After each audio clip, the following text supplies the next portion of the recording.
about change in that sense. And if you link change to evolution and sustainability, and I will give you a historical background as Mr. Adi Godrej gave a contemporary and futuristic background. I will relate myself to history a while as to what this means. You know, in the Western philosophy, the whole world is moving towards a deterministic course and to a climactic final act, which could be Armageddon or whatever, but the world is only moving forward.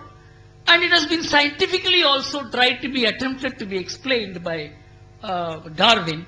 It is only movement forward, and there is nothing like a man checking back or the whole civilization standing for a while to think, to introspect, whether to go this way or that way. This kind of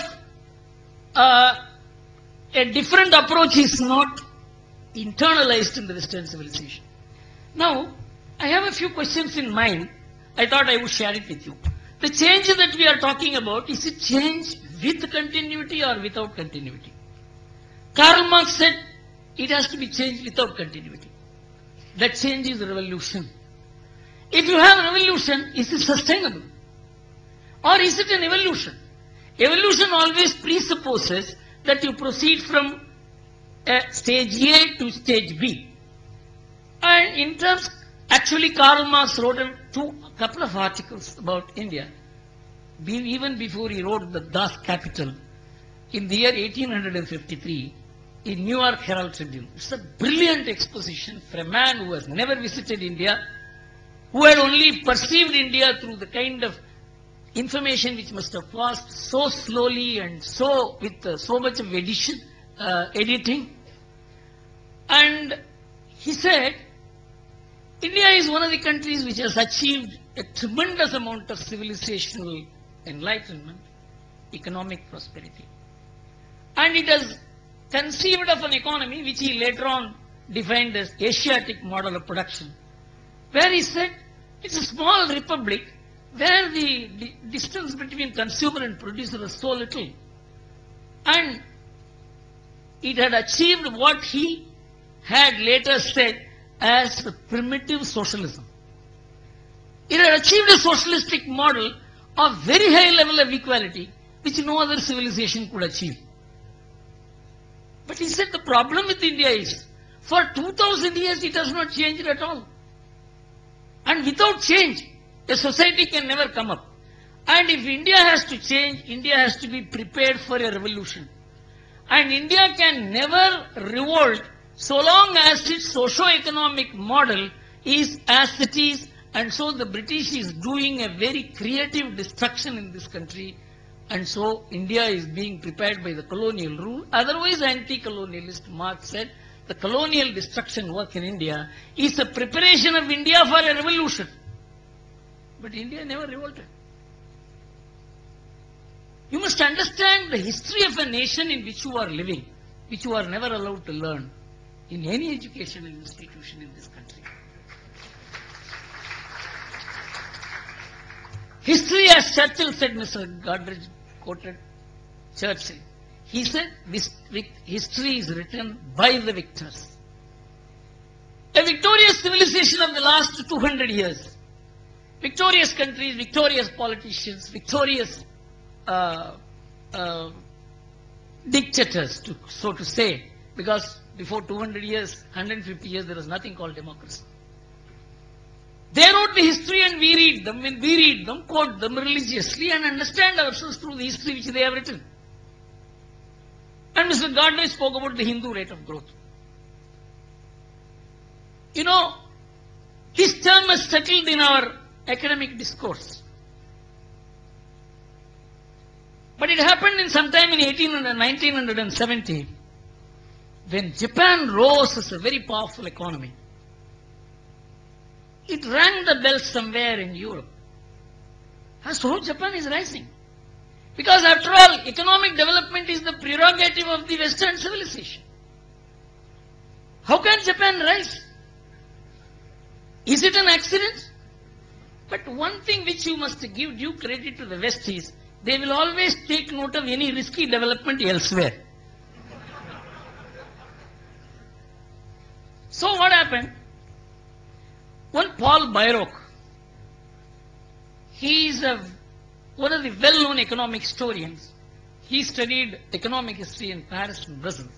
In 1970, he began to do research as to how Asia, which is written off as a third world structure, how Japan is rising in this. And he came out with astounding findings, not only about Japan, about the entire third world and about Europe itself. And he said, he studied the economic history of the world and came to the conclusion that in 1750, India's share of world GDP was 24.5% and China 32.8%, and the third world share was 73%, and you will be stunned to know that that of Europe was just 7% in 1750. This shook the Western establishment to think that we all thought economic development, prosperity, standard of living is our forte. And now a huge question has been raised that it is a case of rags to riches for us. And we were always a poor third world nation, even in 1600 and 1500.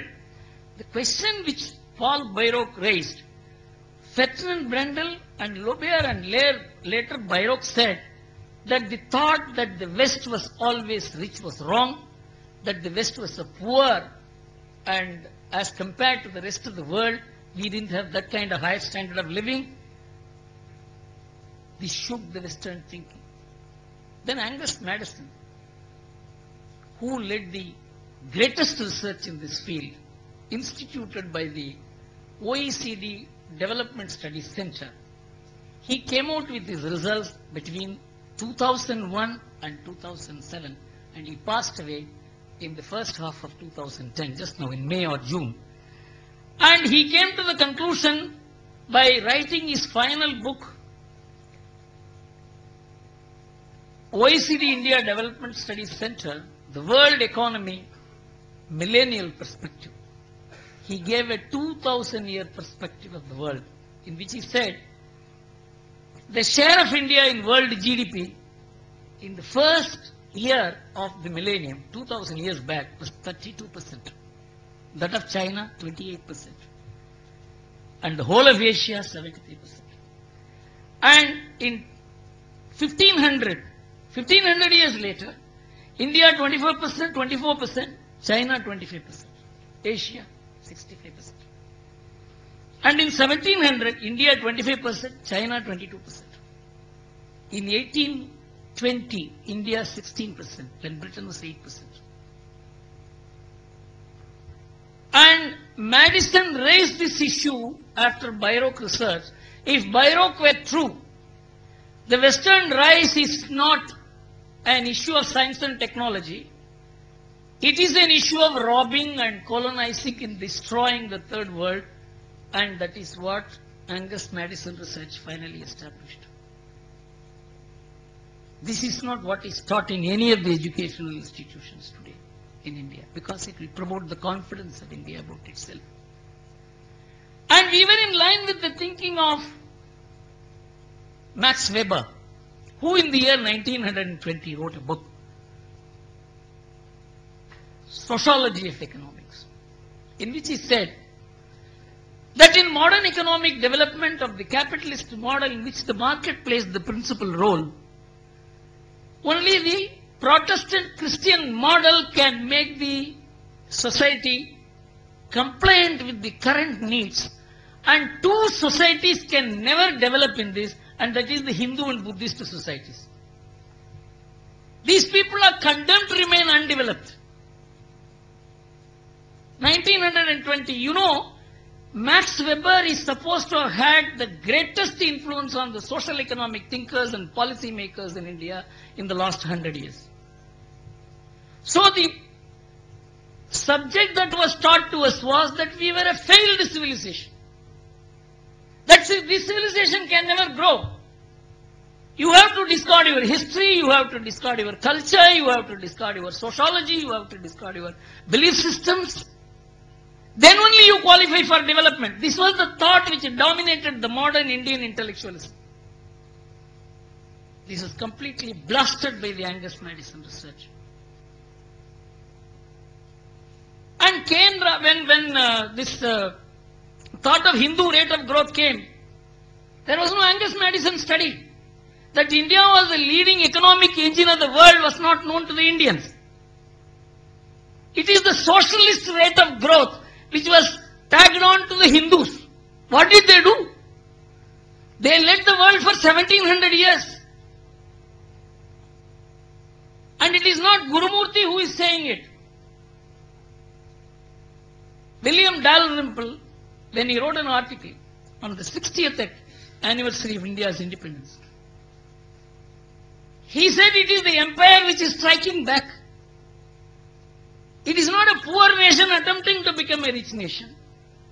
It's not a weak civilization which is trying to become a superior civilization. India occupied the highest place in history, and he quoted Angus Madison for the first time. It is not just Angus Madison. It is not an isolated research. It is a research which has been going on for the last 30 years, started by Paul Bairoch, and it has been continuously being renewed, and ultimately OECD owned it up as the final, determinative, legitimate economic history of the world. So William Dalrymple said, India is striking back to regain its position. First, we must change our ideas about India. We must change the ideas about ourselves. Anyone who stands on the podium and talks in English today blames India, derides India, demeans India.